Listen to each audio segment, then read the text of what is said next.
24 नवंबर को हम तारीख बनाएंगे,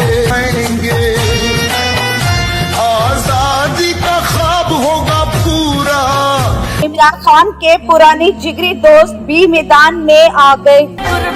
दोस्तों, इमरान खान की काल और डी चौक में धरना। अताउल्लाह खान ने इमरान खान की रिहाई के लिए जो धरने में शामिल आवाम के लिए दुआ करते हुए सबको हैरान कर दिया। पूरी हैरानकुन वीडियो हम आपसे शेयर कर रहे हैं, इसीलिए वीडियो को एंड तक लाजमी देखें। मलकू के गानों ने ताकतवरों को आग लगा दी। ताकतवर तहरीके इंसाफ को दीवार पर लगाने की भरपूर कोशिश कर रहे हैं।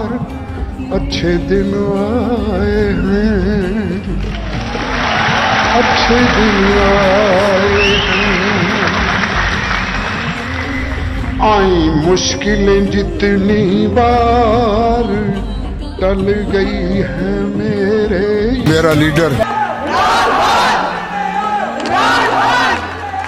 दूसरा 804 के बाद अताउल्लाह खान ने भी इमरान खान के लिए ऐसे गाने बना दिए भी रुकावटें लगा लें। आवाम इमरान खान को जरूर रिहा कराएगी। तो दोस्तों, आपको ये वीडियो कैसी लगी? अपनी कीमती राय का इजहार कमेंट सेक्शन में करें। वीडियो पसंद है तो लाइक करें और चैनल को सब्सक्राइब करें।